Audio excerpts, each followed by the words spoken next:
रुक करते 2 मिनट में भारत का राजेंद्र नगर हादसे में दिल्ली पुलिस ने दर्ज किया एफआईआर। कोचिंग मालिक कोऑर्डिनेटर को किया गिरफ्तार। राजेंद्र नगर में हुई घटना के बाद इलाके में तनाव का माहौल। हालात को देखते हुए जवानों को किया गया तैनात। राजेंद्र नगर हादसे पर दिल्ली डीसीपी का बयान सामने आया। कहा, घटना दुर्भाग्यपूर्ण और पानी में फंसे रहने से 3 छात्रों की मौत हो गई। दिल्ली के राजेंद्र नगर में हुई घटना को लेकर शहजाद पूनावाला का आप सरकार पर हमला। कहा, यह हादसा नहीं, दिल्ली सरकार की लापरवाही की वजह से हुआ है। कोचिंग हादसे पर दिल्ली की मेयर का दावा और कहा, एनओसी का किया गया गलत इस्तेमाल। लापरवाह अफसरों पर एक्शन लेते हुए नजर आएंगे। मेरठ में टोल मांगने पर दारोगा ने दिखाई पिस्टल। मामला सामने आने के बाद बैठाई जांच। एसएसपी ने किया निलंबित। झांसी में बारिश की वजह से हादसा। एक पुराने मकान की गिरी दीवार, किसी के हताहत होने की खबर नहीं। हाथरस में अनियंत्रित होकर पलटी डबल डेकर बस। हादसे में 16 लोग घायल। घायलों को अस्पताल में कराया गया भर्ती। उधर झारखंड के आईएएस आदित्य रंजन का एक वीडियो सोशल मीडिया पर वायरल हो रहा है। शिक्षकों को धमकाते नजर आए और कहा कि स्कूल में टीचर चप्पल पहनकर आए तो फिर उसी से मारेंगे। लखीमपुर खीरी में उफान पर शारदा नदी। पानी की वजह से कई इलाकों में बाढ़ जैसे हालात। अलर्ट पर प्रशासन। पंचगंगा नदी का जलस्तर बढ़ने से कोल्हापुर में बाढ़ जैसी स्थिति पैदा हो गई। स्थानीय लोगों को सुरक्षित स्थानों पर पहुंचाया गया। श्रीनगर में तीर्थयात्रियों का एक और जत्था अमरनाथ यात्रा के लिए रवाना। भक्तों ने लगाए बाबा बर्फानी के जयकारे। राजस्थान, झारखंड समेत 9 राज्यों के राज्यपालों की नियुक्ति और संतोष गंगवार को मिली झारखंड की जिम्मेदारी। तो राधाकृष्णन को महाराष्ट्र और गुलाब चंद कटारिया पंजाब के राज्यपाल।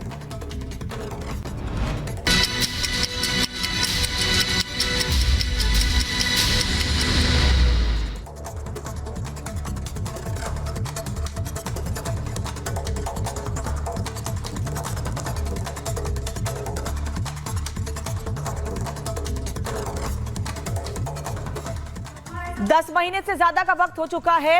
इजरायल और हमास के बीच जंग लगातार जारी है और इस बीच हिजबुल्लाह की ओर से भी इजरायल पर हमले किए जा रहे हैं। गोलान हाइट्स के ड्रज शहर में हमला किया गया जिसमें 20 बच्चों की मौत हो गई है। लेकिन अब इजरायल ने भी ठाना है कि हिजबुल्लाह को खत्म करना है।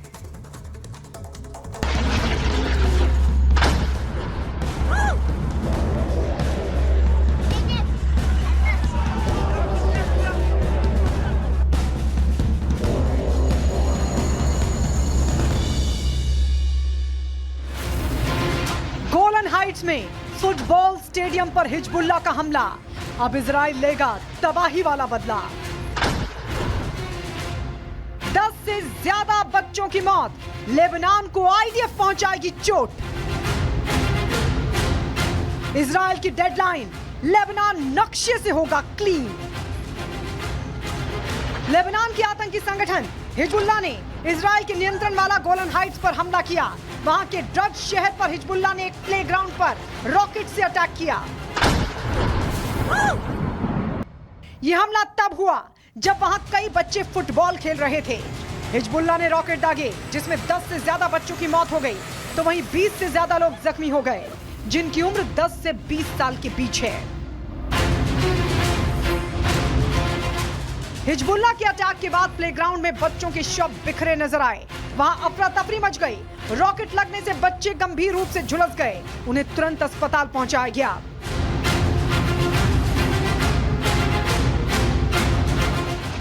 हिजबुल्लाह ने गोलन हाइट्स पर अटैक किया तो इजराइल के पीएम नेतन्याहू ने विदेश यात्रा। हमारे देश में वन क्षेत्र भी तेजी से बढ़ रहा है। इसमें भी सामुदायिक प्रयासों से बड़ी सफलता मिल रही है। पिछले मन की बात कार्यक्रम में आपसे एक पेड़ मां के नाम कार्यक्रम की चर्चा की थी। मुझे खुशी है कि देश के अलग अलग हिस्सों में बड़ी संख्या में लोग इस अभियान से जुड़ रहे हैं। अभी कुछ दिन पहले स्वच्छता के लिए प्रसिद्ध इंदौर में एक शानदार कार्यक्रम हुआ। यहां एक पेड़ मां के नाम कार्यक्रम के दौरान एक ही दिन में 2 लाख से ज्यादा पौधे लगाए गए। अपनी मां के नाम पर पेड़ लगाने के इस अभियान से आप भी जरूर जुड़े और सेल्फी लेकर सोशल मीडिया पर भी पोस्ट करें। इस अभियान से जुड़कर आपको अपनी मां और धरती मां दोनों के लिए कुछ स्पेशल कर पाने का एहसास होगा। मेरे प्यारे देशवासियों, 15 अगस्त का दिन अब दूर नहीं है और अब तो 15 अगस्त के साथ एक और अभियान जुड़ गया है, हर घर तिरंगा अभियान। पिछले कुछ वर्षों से तो पूरे देश में हर घर तिरंगा अभियान के लिए सबका जोश हाई रहता है। गरीब हो, अमीर हो, छोटा घर हो, बड़ा घर हो, हर कोई तिरंगा लहराकर गर्व का अनुभव करता है। तिरंगे के साथ सेल्फी लेकर सोशल मीडिया पर पोस्ट करने का क्रेज भी दिखता है। आपने गौर किया होगा, जब कॉलोनी या सोसाइटी के एक एक घर पर तिरंगा लहराता है तो देखते ही देखते दूसरे घरों पर भी तिरंगा दिखने लगता है। यानी हर घर तिरंगा अभियान तिरंगे की शान में एक यूनिक फेस्टिवल बन चुका है। इसे लेकर अब तो तरह तरह के इनोवेशन भी होने लगे हैं।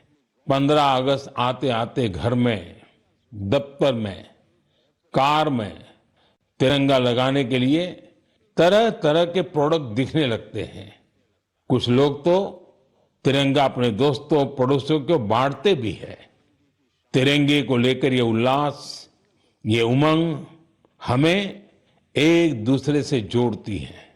साथियों, पहले की तरह इस साल भी आप हर घर तिरंगा.com पर तिरंगे के साथ अपनी सेल्फी जरूर अपलोड करेंगे। और मैं आपको एक और बात याद दिलाना चाहता हूं, हर साल 15 अगस्त से पहले आप मुझे अपने ढेर सारे सुझाव भेजते हैं। आप इस साल भी मुझे अपने सुझाव जरूर भेजिए। आप माईगॉव या नमो ऐप पर भी अपने सुझाव भेज सकते हैं। मैं ज्यादा से ज्यादा सुझावों को 15 अगस्त के संबोधन में कवर करने की कोशिश करूंगा। मेरे प्यारे देशवासियों, मन की बात के इस एपिसोड में आपसे जुड़कर बहुत अच्छा लगा। अगली बार फिर मिलेंगे देश की नई उपलब्धियों के साथ, जन भागीदारी के नए प्रयासों के साथ। आप मन की बात के लिए अपने सुझाव जरूर भेजते रहें। आने वाले समय में अनेक पर्व भी आ रहे हैं। आपको सभी पर्वों की ढेर सारी शुभकामनाएं। आप अपने परिवार के साथ मिलकर त्योहारों का आनंद उठाएं। देश के लिए कुछ न कुछ नया करने की ऊर्जा निरंतर बनाए रखें। बहुत बहुत धन्यवाद।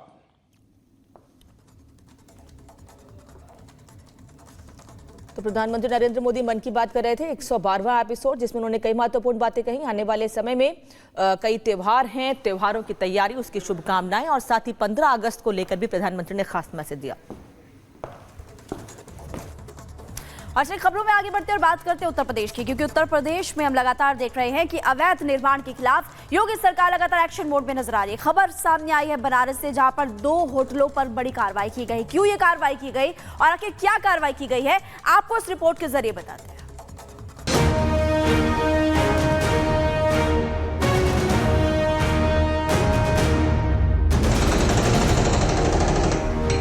लाल इमारत पर चलता पीला पंजा, भारी पुलिस फोर्स और मौके पर मौजूद विकास प्राधिकरण के अधिकारी। ये तस्वीरें हैं वाराणसी की, जहां अवैध बने 2 होटलों पर बुलडोजर एक्शन देखने को मिला। दोनों ही होटल ग्रीन बेल्ट में बने थे, जिनको अब वीडियो के आदेश में ध्वस्त किया जा रहा है। दरअसल शनिवार को बनारस कोटियर होटल रिवर पैलेस पर कार्रवाई के लिए वीडियो के अधिकारी बुद्ध विहार कॉलोनी पहुंचे, जहां पुलिस ने पहले होटल खाली कराया और फिर बुलडोजर का एक्शन शुरू हुआ।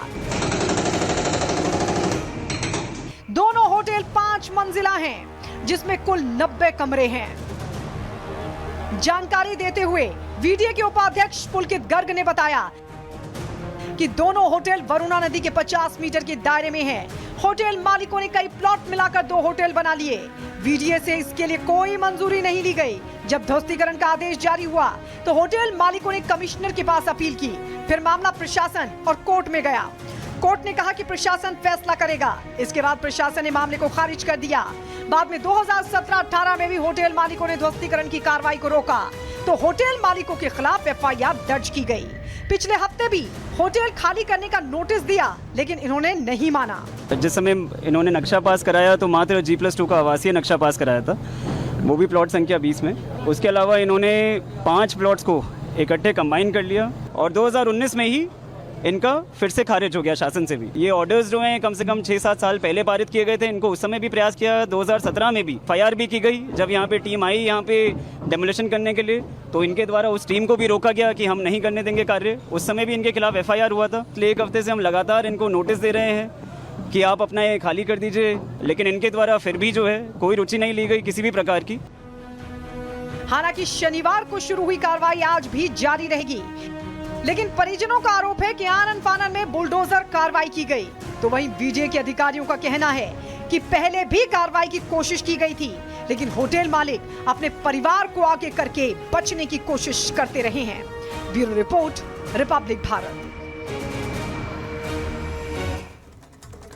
और दिल्ली में जो हादसा हुआ है उससे जुड़ी एक बड़ी खबर आपको बता दें। दरअसल यहां कोचिंग का मालिक और कोऑर्डिनेटर को गिरफ्तार कर लिया गया है। दिल्ली के ओल्ड राजेंद्र नगर में कोचिंग सेंटर के बेसमेंट में पानी भरने से, जहां पर लाइब्रेरी थी, और नाले का पानी भरने से 3 छात्रों की मौत हुई है, जिनमें 2 छात्राएं और 1 छात्र शामिल है, जिसमें मालिक को गिरफ्तार कर लिया गया है।